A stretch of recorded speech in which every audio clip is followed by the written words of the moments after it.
family, it's great to be here with you for this week's devotional. I hope this video is finding you safe and well and blessed in the Lord. I've missed you, and I know that we've all missed our fellowship together, so it's great to see each other and to connect this way. And I know that it's been some time since I brought to you a video message, so it's a privilege and a joy to me to do so. And I hope that this message today will encourage you, because what I'm going to bring to you today, I've brought to you before, but I want to bring it to you from a fresh perspective, considering the circumstances that our church is facing right now. We've faced immense challenges recently. We've had losses, heartbreaking losses in our church family. We've had illness, and we've had tremendous challenges facing our separation from each other, isolation from some of the members. And all of this presents tremendous challenges to our church flock. And so I want to encourage you with this story today. And the story is found in 1 Samuel chapter 30. And the story is about David. And the story goes that David and his group of men, it's a story of his men, 600 men, that one day they leave their village of Ziklag and they go and they tend to business. But while they're away, a group of Amalekites attacks the village and they plunder everything. And then they take away the family, the families, the women and the children. They take them captive as slaves, so that when David and his men arrive at their town, they find everything gone, plundered. Their families are missing. And they're heartbroken, they're frustrated, they're angry because of their circumstances. In fact, in 1 Samuel chapter 30, verse 6, it says that David was greatly distressed, for the people spoke of stoning him, because all the people were bitter in soul, each for his sons and daughters. And so David was not only facing this terrible catastrophe, but he was then facing anger by those around him, because they seemed to point the finger at him and say, "This is your fault, David." And so David was greatly distressed. What would David do here in the midst of this unexpected setback? David was distressed. But we find at the end of verse 6, the first hint of what you and I should do in the midst of such catastrophes. It says, "But David strengthened himself in the Lord his God." And I like the way it describes how he not only strengthened himself in the Lord, but it says in the Lord his God. He knew where to go. He went to his Father. And so David prayed. He sought solace. He found strength in the Lord in this terrible crisis. And that reminds you and I that when we find ourselves in circumstances that we don't want to be in, when we find ourselves greatly troubled or distressed, that the first thing you and I should do is find our strength rooted in our faith. And so I want to encourage you today that if you find yourself discouraged today, distressed, frustrated, maybe feeling a little bit like David does here, that you should strengthen yourself in the Lord. But how do we do that? Well, there's several things that we can do. And the first thing is to read the word of the Lord. Because I found great comfort and joy reading this story, but I wouldn't have found it if I hadn't opened my Bible and started reading. And we also find it through prayer, to spend time with the Lord and to spend time in reflection, to strengthen ourselves. And the third thing you can do is to strengthen yourself in each other. Remember, we're not only to love the Lord our God with all our heart, mind, soul, and strength, but we should do so also with our neighbor, our loved ones, those that the Lord has given to us as brothers and sisters, and so that we should encourage one another is a third way that we can find ourselves strengthened in the Lord. The story continues. It says, so David then does another thing. In verse 8 it says, and David inquired of the Lord. So we find a second piece of evidence of what to do when we find ourselves in crises. David sought the counsel of the Lord. Lord, what should I do?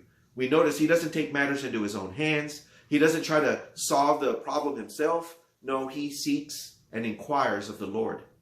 And he asked the Lord, Lord, what should I do? Should I pursue the Amalekites? What should I do? And the Lord does respond to him. And the Lord says, pursue, for you shall surely overtake and shall surely rescue. What an encouraging response from the Lord, saying, go after them. David, I'm with you. I'm with you in this. And so David pursues. And then we find a third item of evidence of what we should do, and in this case, what we should not do in the midst of crises. It says that David pursues them. So David set out, and the 600 men who were with them, and they came to the brook Besor, where those who were left behind stayed.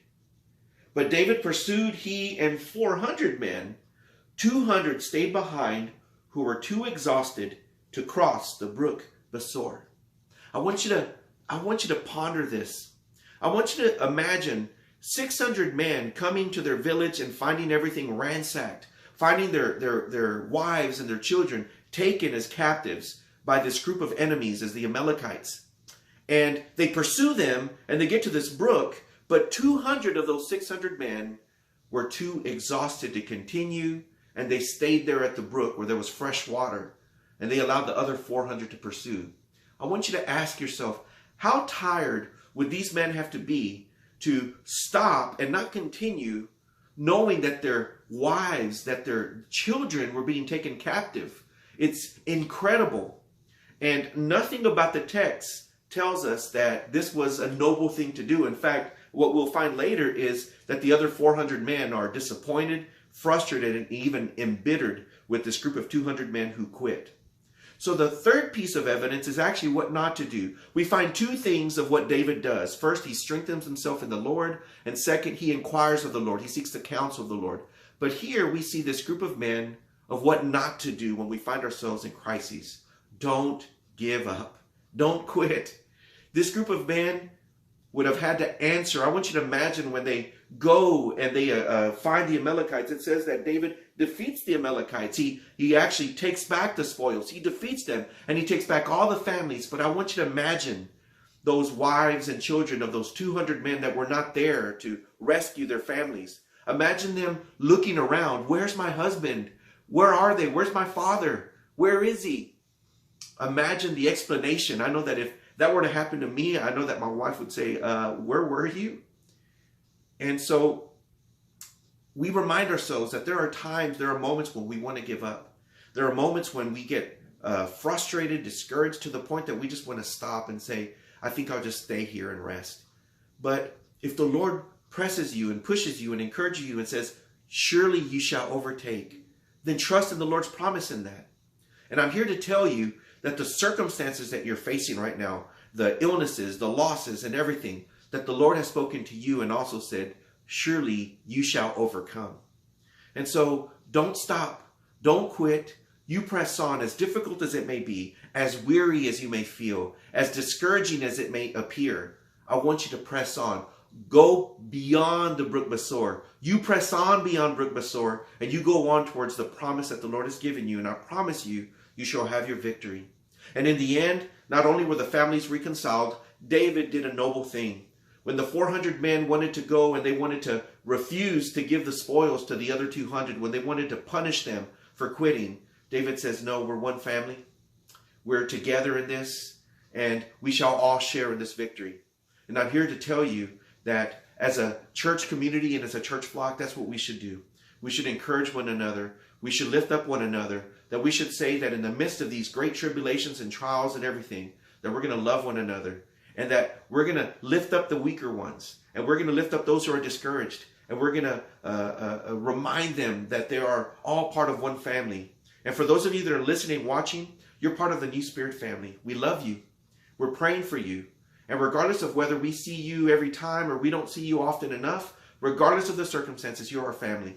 And we love you and we encourage you. Don't give up. You press on beyond your Brook Besor.